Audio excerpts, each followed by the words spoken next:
Monday, August 25th. Birds chirp outside and the wind whistles through the closed window. The air smells of lavender from my recently washed hair. I tightly grasp the phone's handset as I dial each number. Beep, boop, beep. The dial tone rings in my ear as the phone verbally says, "Calling Linda Shaw," as I lay on my bed. "Calling Linda Shaw." Ring. No response.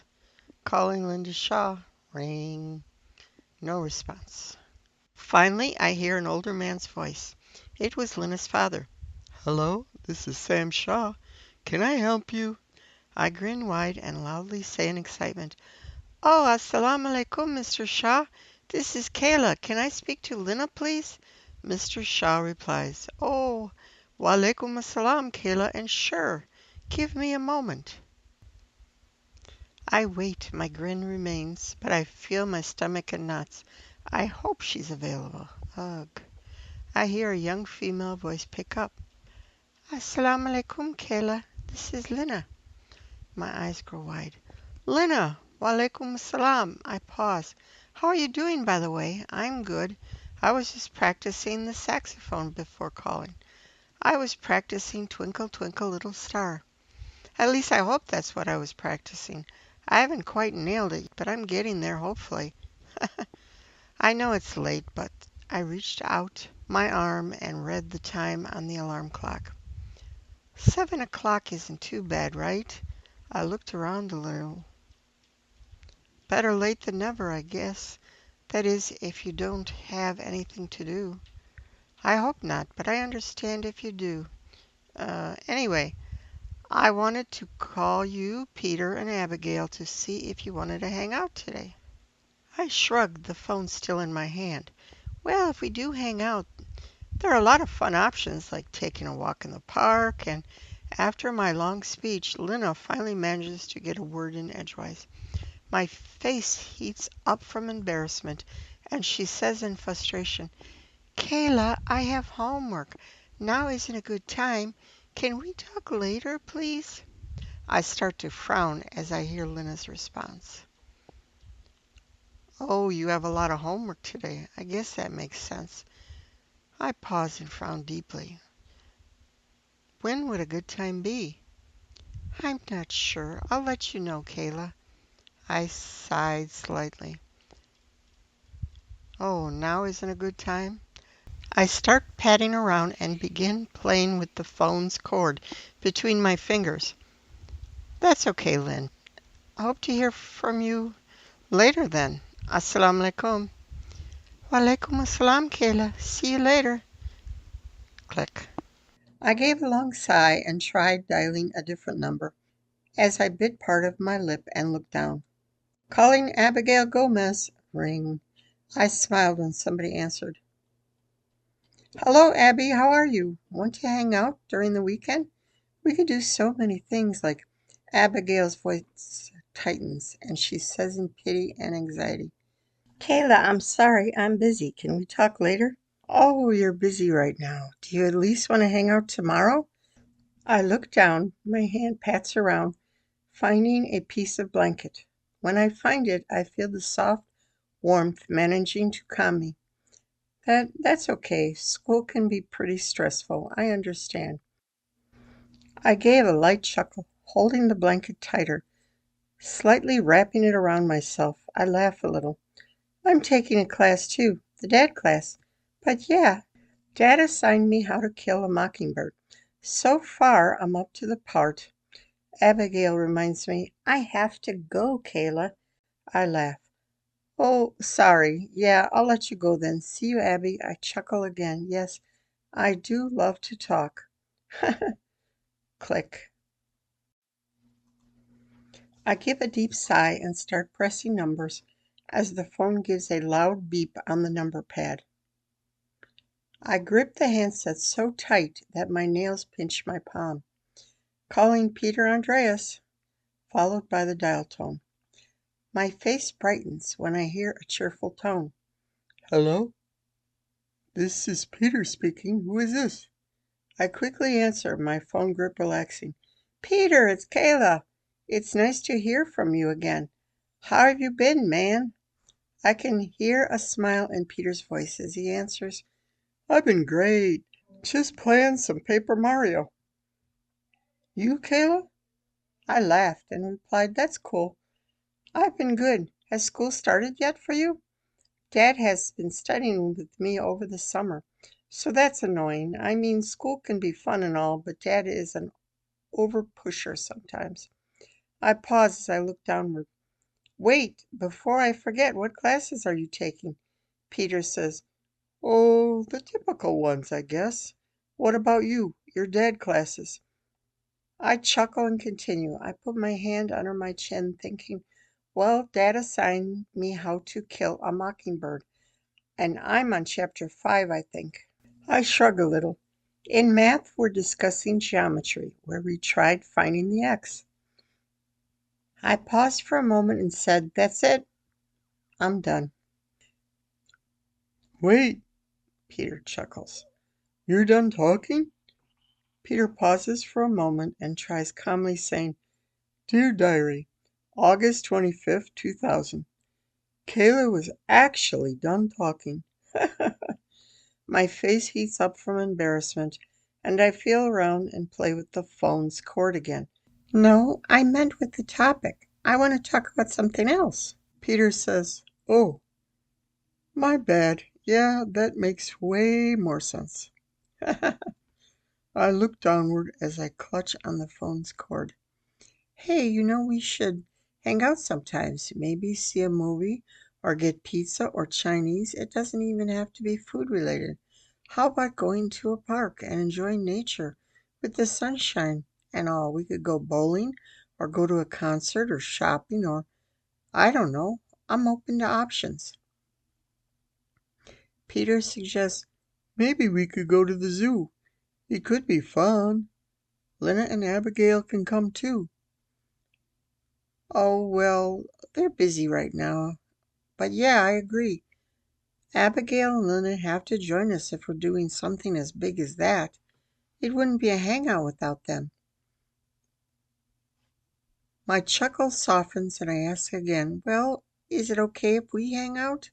Peter's voice brightens. Sure, let me ask Pop. Give me a moment. I smile a little and nod. Okay, sure. I'll wait here.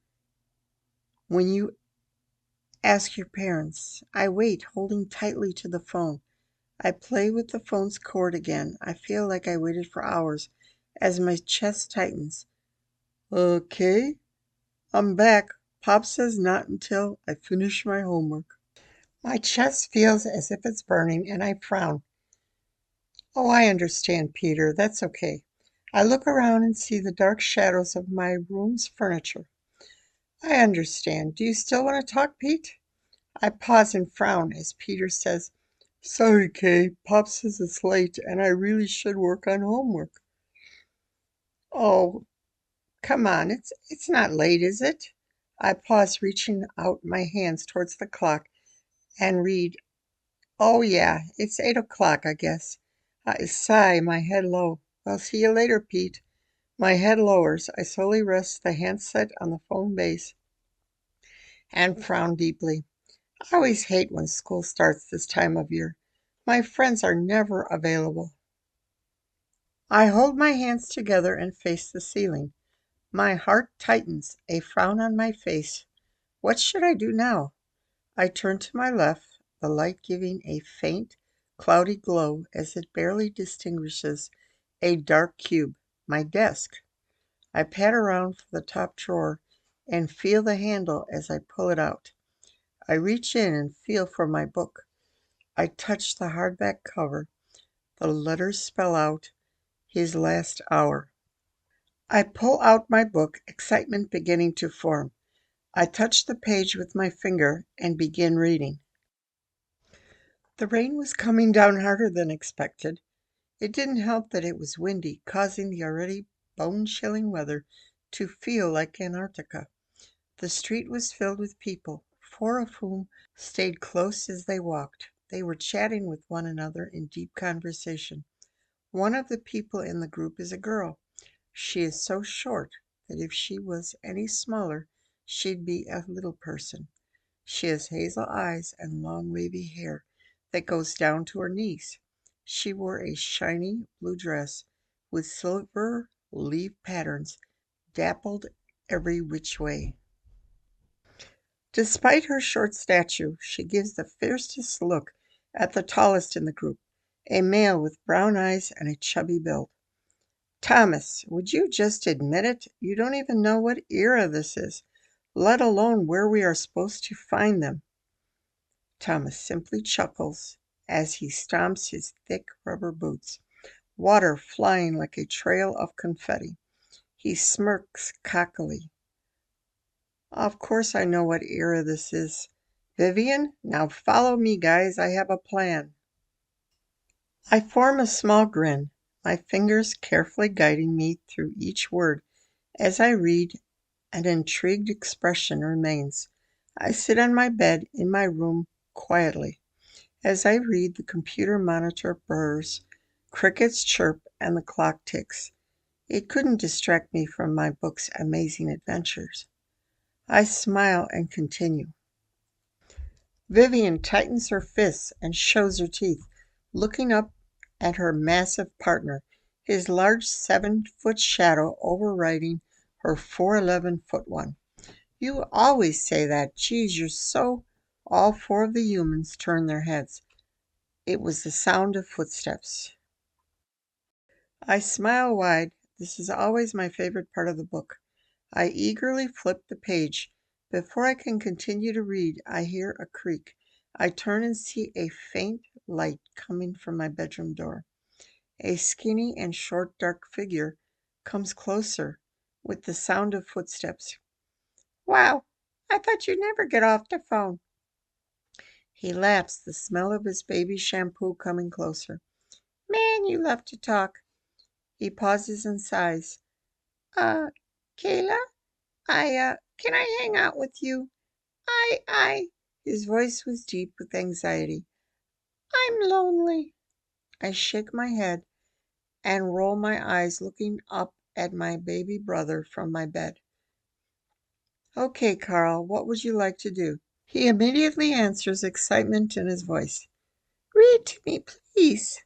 I laugh a little as I begin to feel around for the drawer to put my book back. Okay, little bro, what would you like me to read? Carl's footsteps become louder as he begs. Don't put that book away. I want you to read that book, please. I grimace as I close the desk drawer with a broom as I slide it back in. Carl, this book is more for older kids. How about something else? His shadow moves closer to me, and I feel his weight press against my bed. Can it still be a chapter book? I tilt my head. Sure, how about Because of Winn-Dixie? I face the shadow of a dark rectangular prism of my bookshelf. Didn't Dad want you to read that? We could practice reading it together. Uh, his voice begins to tighten as I hear a scraping noise. Okay, that's fine. I grin with a smile and say, okay, could you get your printed version for me and I'll get my braille version? Carl gives a deep sigh before I feel his weight no longer pressing against my bed. Okay, Kayla, his dark figure moving away from me. He moves closer. I changed my mind. Can we read a picture book? Train Buddies specifically? My eyebrows lower, my eyes tightened, and I face him. Carl, what's wrong? Why don't you want to read the book Dad assigned? Carl sighs, his shoes making scraping noises as he moves to one side of the room, pacing. It's too hard. I don't think I can do it. I tap my fingers on the bed sheet, feeling the blanket's soft fuzz. Well, that's why we're practicing now. Carl responds, moving closer. Well, it's late anyway. I think I'll concentrate better after sleep. I curl my mouth a little, facing him. Okay, if you're sure tomorrow, then. I heard scraping sounds from Carl's feet as he moves even closer, inches away from my bed. Speaking of which, can I sleep here? I calmly nod. Sure, Tiny Bro, that's fine. Let me get ready for bed first.